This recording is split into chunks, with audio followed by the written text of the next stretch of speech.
श्री स्वामी समर्थ. श्री स्वामी समर्थ महाराजांच्या चरणी मनपूर्वक कोटी कोटी प्रणाम. आजचा हा दिवस आपल्या सर्वांसाठी अत्यंत शुभ आणि पवित्र आहे, कारण आज आपण श्री स्वामी समर्थ सारामृताचे पारायण श्रद्धेने आणि भक्तिभावाने सुरू करणार आहोत. स्वामी महाराजांचे नाव घेतले की मनाला एक वेगळाच आधार मिळतो. आयुष्यामध्ये कितीही संकटे आली, कितीही अडचणी आल्या, तरी स्वामींचे स्मरण केल्यावर मनामध्ये एक विश्वास निर्माण होतो. स्वामी माझ्या पाठीशी आहेत.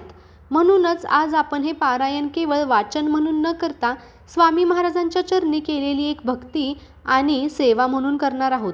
सर्वप्रथम आपण आपले मन शांत करूया. काही क्षण डोळे बंद करा. मनातील सर्व चिंता बाजूला ठेवा. आपल्या घरातील, कामातील, संसारातील सर्व विचार काही क्षणांसाठी स्वामींच्या चरणी अर्पण करा आणि मनापासून म्हणा, श्री स्वामी समर्थ, श्री स्वामी समर्थ, श्री स्वामी समर्थ. आता आपण स्वामी महाराजांचे ध्यान करूया. हे अक्कलकोट निवासी श्री स्वामी समर्थ महाराज, आपल्या चरणी आमचा नमस्कार. आम्ही अज्ञानी आहोत. आमच्याकडून अनेक चुका होतात, पण तुमच्यावर आमची श्रद्धा आहे. आमच्या जीवनामध्ये कितीही अडचणी असल्या तरी तुमचा आशीर्वाद आमच्यावर राहू द्या. हे स्वामी महाराज, आमच्या घरामध्ये सुख, शांती आणि समाधान राहू द्या.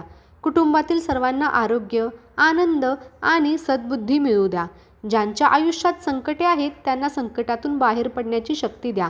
ज्यांच्या मनात चिंता आहे त्यांच्या मनाला शांतता द्या आणि ज्यांच्या मनात इच्छा आहे त्यांच्या योग्य इच्छा तुमच्या कृपेने पूर्ण होऊ द्या. आता आपण सारामृत पारायणाचा संकल्प करूया. मनामध्ये स्वामी समर्थांचे स्मरण करून म्हणा, हे श्री स्वामी समर्थ महाराज, आपल्या कृपेने आणि आशीर्वादाने मी आजपासून श्री स्वामी समर्थ सारामृताचे पारायण सुरू करत आहे. हे पारायण माझ्याकडून श्रद्धेने, भक्तिभावाने आणि नियमितपणे पूर्ण होऊ द्या. पारायण करताना माझे मन स्वामींच्या चरणी एकाग्र राहू द्या. माझ्याकडून काही चुका झाल्या, काही नियम पाळण्यात त्रुटी झाल्या तर मला क्षमा करा. माझ्या कुटुंबावर, माझ्या प्रियजनांवर आणि सर्व भक्तांवर आपली कृपादृष्टी सदैव राहू द्या. हे स्वामी महाराज, माझ्या जीवनातील अडचणींना सामोरे जाण्याची शक्ती द्या आणि योग्य मार्ग दाखवा. शेवटपर्यंत हे पारायण पूर्ण करण्याची श्रद्धा आणि सामर्थ्य मला मिळू द्या. श्री स्वामी समर्थ. आता काही क्षण शांत बसा. मनामध्ये फक्त स्वामींचे रूप आठवा. स्वामींच्या चरणी आपले दुःख अर्पण करा, आपल्या इच्छा अर्पण करा, आपल्या चिंता अर्पण करा आणि आपल्या जीवनाची जबाबदारी स्वामींच्या चरणी सोपवा.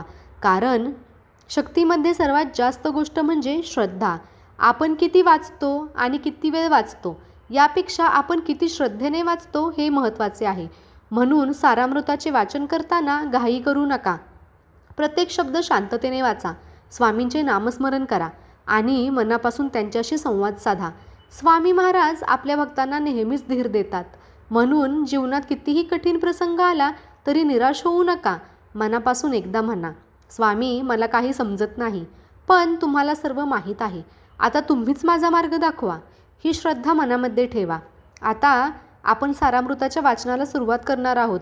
वाचन सुरू करण्यापूर्वी स्वामी महाराजांना पुन्हा एकदा नमस्कार करूया. अक्कलकोट स्वामी महाराज की जय, श्री स्वामी समर्थ महाराज की जय. आणि शेवटी 3 वेळा स्वामींचे नामस्मरण करूया.